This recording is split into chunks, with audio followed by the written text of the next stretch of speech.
A horse walks into a bar. The bartender says, "Hey." The horse says, "You read my mind." Ich verstehe den Witz nicht. Mensch Denzer. Hey ist Heu. Das Pferd glaubt, dass der Wirt fragt, ob es Heu will. Ach so. Das passt ja dann sogar zur heutigen Folge. 2 Körper und ein Gedanke.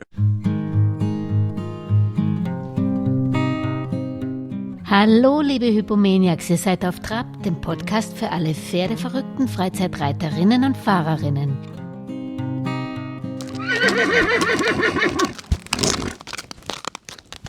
Auf Trab zu Gast ist diesmal eine sehr beeindruckende Pferdefrau aus den USA, Beth Baumert. Sie gründete die amerikanische Dressurzeitschrift Dressage Today. Sie ist trotz Pferdehaareallergie Dressurtrainerin, die in ihrem Stall in Connecticut, USA, Pferde bis Grand Prix ausbildet und mit ihrem Buch How Two Minds Meet: The Mental Dynamics of Dressage einen Bestseller landete. Der Kosmos Verlag hat es 2020 in Deutsch unter dem Titel 2 Körper, ein Gedanke, die Stärke der mentalen Verbindung herausgebracht. Lesestoff, den ich euch wärmstens empfehlen kann. Ein Buch, das auch sehr viele Übungen enthält. Doch hört zuvor am besten einmal in diese Auf Trab Podcast-Folge rein, um euch ein Bild von der Autorin Beth Baumert zu machen. Viel Hörvergnügen.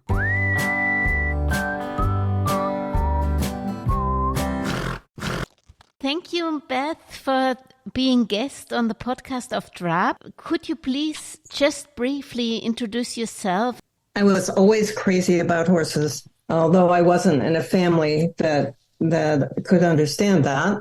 And this was many years ago, so dressage wasn't even in this country. But the first time I saw a dressage horse, I was completely blown away. He was on the diagonal doing 4 tempi changes, and I just couldn't believe it. And I thought that is far more exciting than jumping high fences. So, but the problem was in this country, there were no people to teach it. Here's where the Germans come in. My first teacher was Walter Christensen. He taught many people all the way to the Olympic Games, and one of them is Volker Bruman, who actually ended up going to the United States and staying there, and he helped us at our farm. Mm-hmm. So my husband and I bought a farm about 50 years ago, and we trained dressage horses, and my daughter actually rather recently, she represented the United States in the Pan Am Games. My personal problem was that I was super allergic to horses, and it was especially hard to go to shows. You know, I could keep myself away from it and have people help me at home, but it was just hard. So I became more academic about riding than actual riding. I still teach and coach, but I don't ride myself. And in becoming very academically minded, I started the national magazine, which was Dressage Today. Mm-hmm. And in that position, I could call anyone in the world and say to Klaus Balkenhol, "You're especially good at this. How do you do that?" Yeah. And yeah, it was a wonderful position to be in. So all those years ago, I would call Rainer Klimke, Klaus, Konrad Schumacher. We did a lot with him, and we did the most with Hubertus Schmidt, mm-hmm. Arthur Cottis, Kara Kirkland, Monica Teodesco. I could go on and on. So I did monthly articles with all these people over 25 years. So, and I have to say, Hubertus Schmidt was the best. We did the most with him because he cared so much about that people would really understand. Do you think this is the right word for that? And he was wonderful to work with. Mm-hmm. So anyway, I had all this information, and I felt really compelled to write that first book, mm-hmm. when Two Spines Align.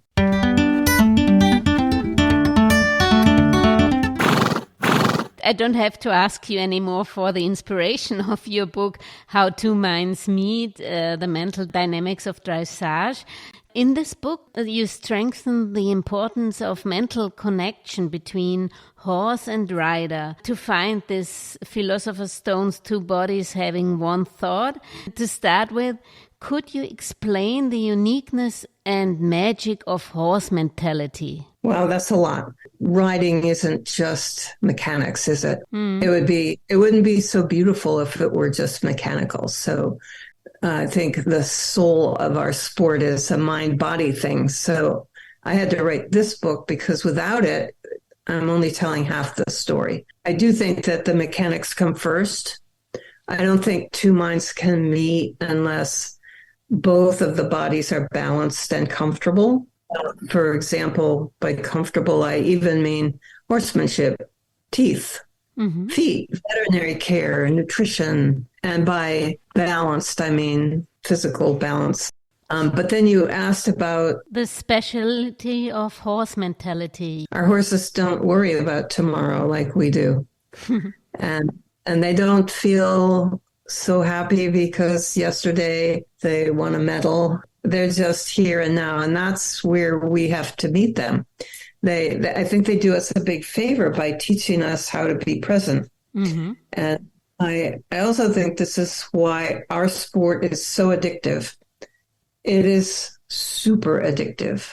People are nuts about this. And I think part of the reason the horses really require that we use other dimensions of the mind. We're not just thinking like we do all day at work or whatever we're doing, but horses bring us to a different place, to a sort of dynamic meditative state. There's a picture of that in the book on page 97.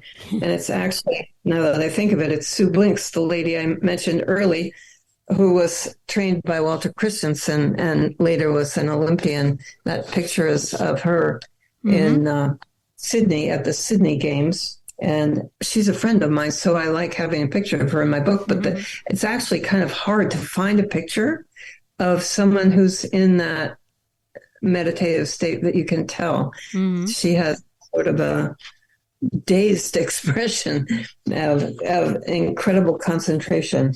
Okay. But horses are also, in addition to being in the present, they're totally non-judgmental. They don't really care if you're an author or if your father is a famous soccer player. They don't care. They accept you for whatever you are. And if you're not very important in other respects, they don't really care, do they?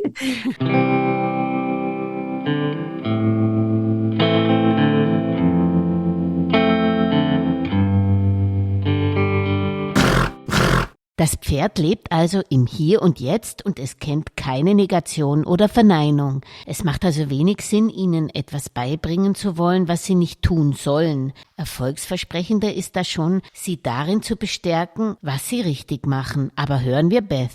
Yeah, they don't respond to negativity, do they?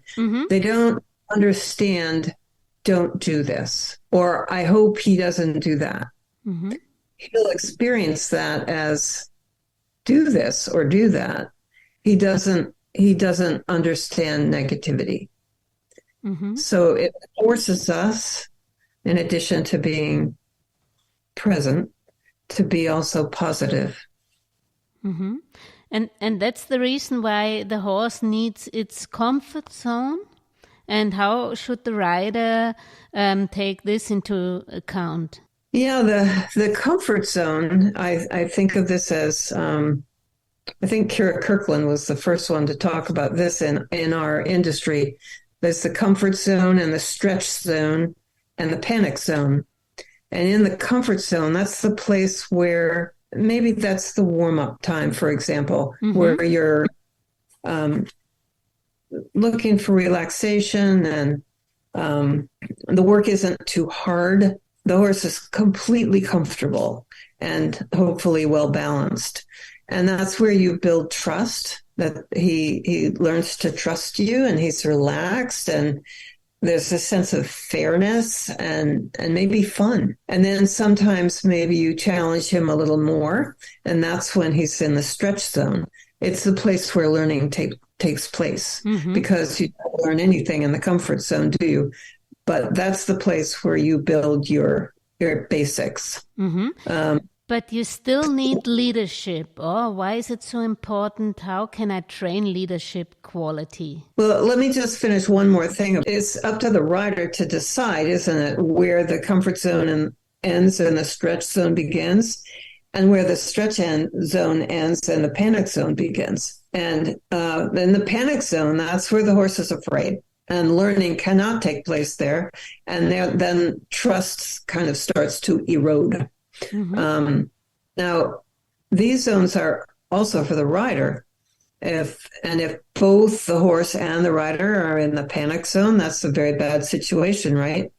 If the rider is in the comfort zone and the horse is in the stretch zone, the rider is teaching him. And whereas with a schoolmaster and maybe a young rider, if the horse is in the comfort zone and the rider is in the stretch zone, the horse is teaching the rider. It's just sort of interesting. But you asked something about leadership. Yeah. Why is this so important? Even though the horse should be in the comfort zone, but you still should show leadership. And how can you train this with your horse? Yeah, that's super interesting, I think, because horses are by nature herd animals, aren't they? And I think the very best trainers really never forget that. That's always in the back of their mind, because horses by nature, they enjoy feeling free. On the other hand, that's kind of a contradiction, because they want to feel free, but you and I want to have control, right? So the challenge is for the rider to have control, but that the horse feels free. And also in a herd, he accepts usually another horse as the leader, right? He wants to be led. So we don't need to apologize for being the leader and having control. That's what horses want, although it sometimes doesn't feel that way. But horses feel free when they're balanced. And when you're riding and you think just for a moment, maybe, wow, it feels wonderful. It feels so easy. And that is the time when your horse is balanced. And so I do want to, even though we're talking about two minds, talk a little bit about balance, maybe not now, but at some point in time before we're done here. But as the leader, every time you ask your horse to do something, you're taking a leadership position, right? Even, and the most example of that is transitions. Let's trot. Now, can you walk? Can you trot again? Can you canter now? Transitions. And transitions can be like a game. And they help not only define you as the leader, but they also help balance. So is it okay if I take just a minute and talk about physical balance? Yes, please. It's really interesting. Yeah. So horses can lose their balance in one of two ways. They can fall left or right, in or out, and that's lateral balance, isn't it? And longitudinally, they can hang back behind the leg, or they can go too much forward for the balance, or be heavy in the hand. Or so your horse, in order to balance your horse, it's not such an easy thing, but theoretically it's simple. So it's super helpful, I think, to keep the simplicity in mind. There's only one way you can balance your horse laterally, left to right, and that's with shoulder 4. And that's the only way to balance your horse laterally. So shoulder 4 isn't something you do as an exercise one time going down the long side. No, you ride in shoulder 4 all the time. Then longitudinally, there are really only two ways to balance your horse, front to back and back to front. And that's with transitions and half halt. It's easy to remember the simplicity of it. It's riding horses can be difficult, but in theory, it's simple. So, Balance your horse with shoulder four, half halts, positions. ein Pferd fühlt sich also frei, wenn es in Balance ist. Es kann entweder rechts und links aus der Balance geraten, laterale Balance, oder vorne und hinten, weil es zu viel auf der Vorderhand läuft, auf dem Zügel lehnt oder zu sehr sich auf die Hinterhand setzt. Die beste Übung für die seitliche Balance sei Schulter herein. Damit das Pferd die Vorder- und Hinterhand in Balance bringt, helfen vor allem Übergänge. Damit gewinnt man auch das Vertrauen des Pferdes.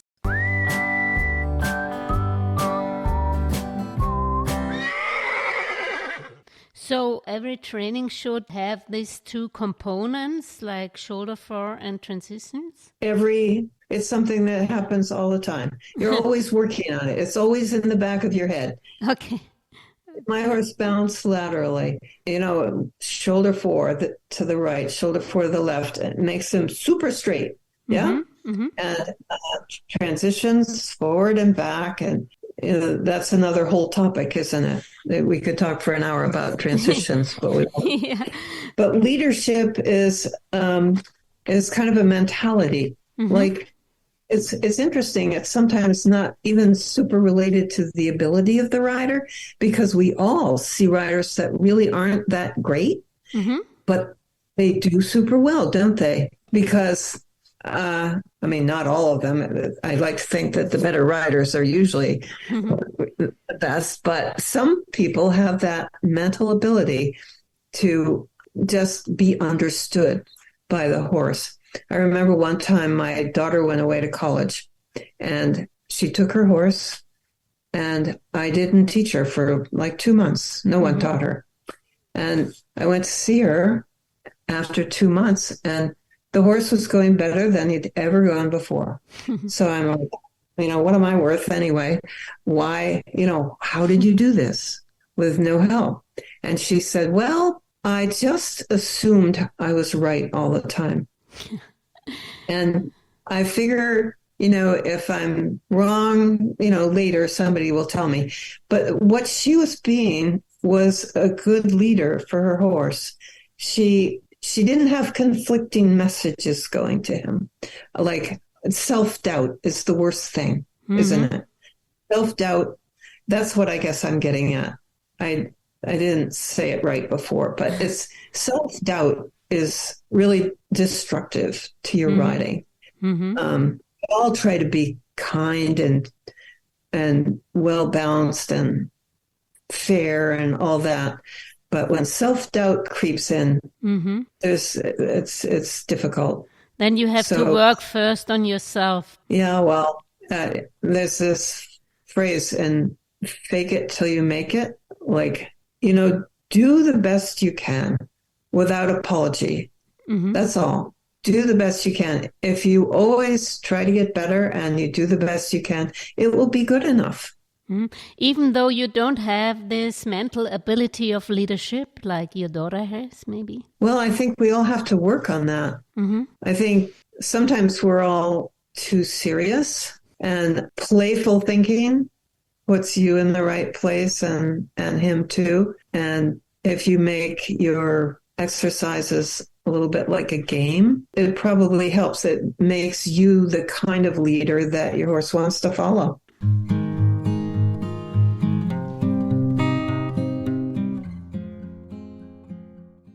I would like to talk a little bit about the way horses learn. Like you have there different points in your books, like repetition. How often do I have to repeat an exercise? Well, the repetition should be meaningful. And by that, I mean that the horse understands why you're doing it. And it becomes kind of a fun challenge for him. If you just do something 1 or 2 times, then it doesn't have as much meaning. If you do it 3 or 4 times, he goes, oh, I know what we're working on today. If he were to think that way. But it becomes meaningful to him. But then on the other hand, you don't want him to get bored or frustrated or tired. So it's up to you because you know your horse better than anyone, even maybe better than your trainer. Mm. When your horse is going to become bored or frustrated or tired. And for example, if there's different kinds of repetition, you can say you're teaching your horse canter depart. Say you're going to, every single time you go to F, get to F, you're going to ask for a canter. So he learns to associate, because we talked about this maybe later, associate canter depart with the letter F. Yeah. So then he starts to understand your aids because they always happen right there at F. Mm-hmm. So anticipation, sometimes we think of that as not a good thing, but it can work definitely in your behalf, right? Because if he didn't anticipate, then I guess he would probably never learn it. But then later on, you can ask for canter depart with those same aids at the letter R, right? And then he becomes more understanding of the aid itself. Now then, of course, he's going to canter sometime at F when you didn't ask him to, right? Mm.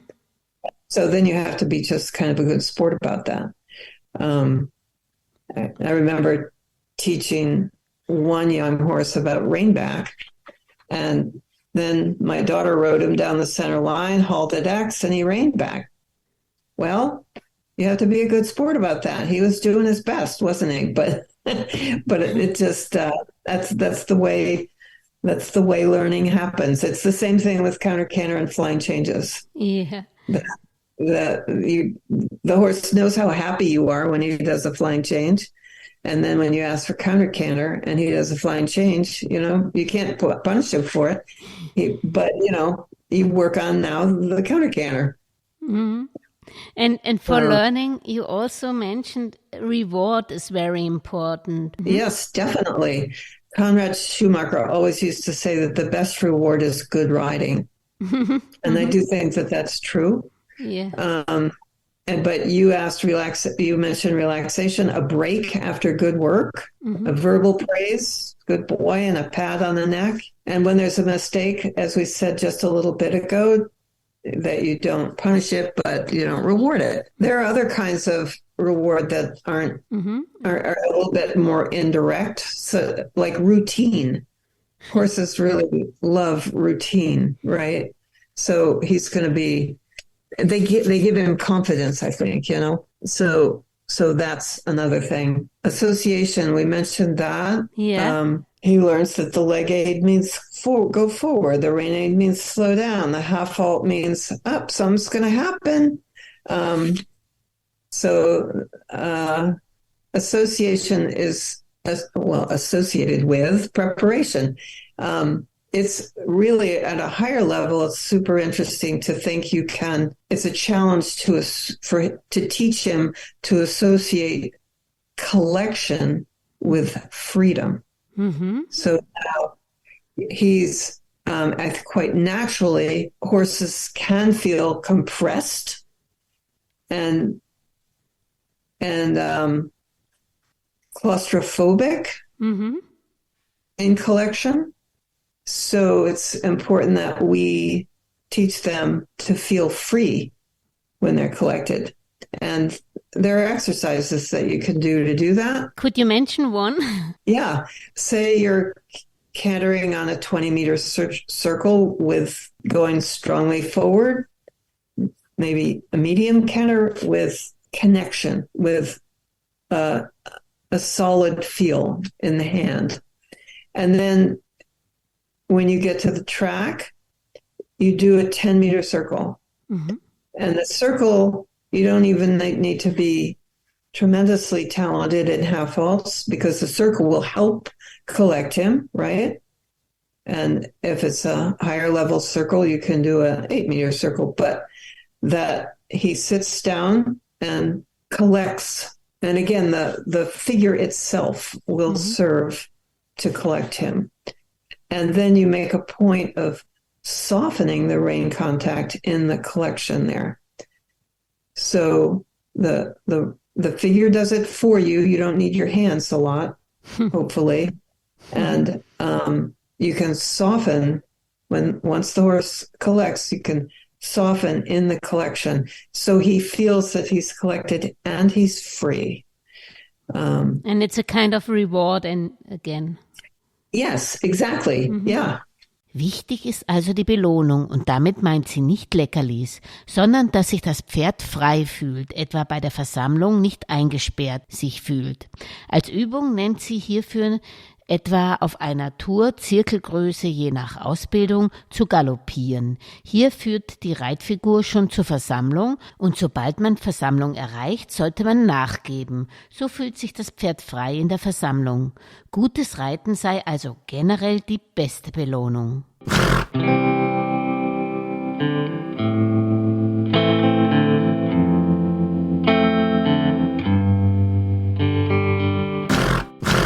Clarity and consequence. These are also two things you should look at. Yeah. Physically, clear aids and timely aids. Aids that are given in the rhythm of the horse because the rhythm is his language, right? And often you gain clarity sometimes by teaching the horse something in the walk.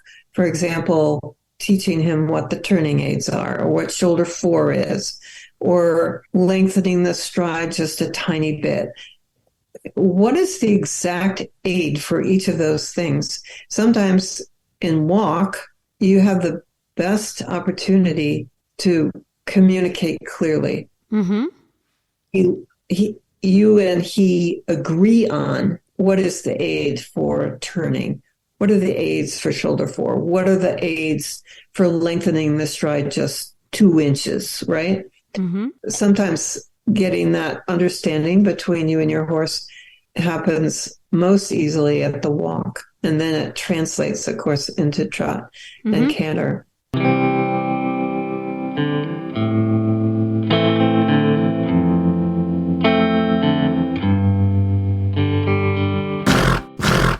Do you practice the main signals on the ground before? That absolutely can.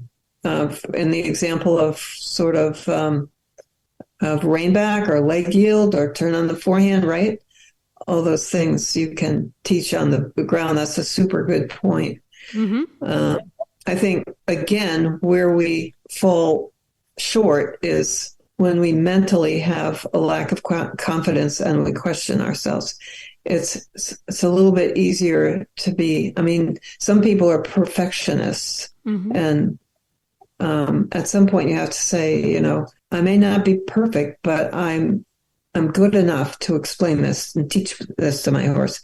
It's very interesting to me how some people are very, very good at teaching their horses, and they're not always that good at riding. Yeah. I mean, it's best, of course, if the rider is skilled. It's interesting. Ja, das ist sehr interessant, die US-amerikanische Denkweise, die zum Erfolg führt. Fake it till you make it. Mach es so gut du es kannst, ohne dich dafür zu entschuldigen oder zu schämen. Es muss nicht perfekt sein. Die klaren rhythmischen Hilfen müssen nur gut genug sein, um mit dem Pferd kommunizieren und ihm etwas lernen zu können. Viel lässt sich mit einer guten mentalen Verbindung erreichen. 2 Körper, ein Gedanke. Mehr zur mentalen Verbindung und Übungen hierzu in einer späteren Podcast-Folge auf Trab mit Beth. So long, Beth. Bye-bye. Thank you. Und wenn euch diese Auf Trab-Folge gefallen hat, ja dann würden meine Welchis und ich uns über eure Unterstützung unseres Podcast-Projektes freuen, indem ihr Auf Trab auf YouTube, Spotify oder der Podcast-Plattform eurer Wahl liked und am besten den Podcast auch gleich abonniert. So könnt ihr auch keine Folge mehr verpassen. Vor allem aber bleibt auf Trab bis zum nächsten Samstag.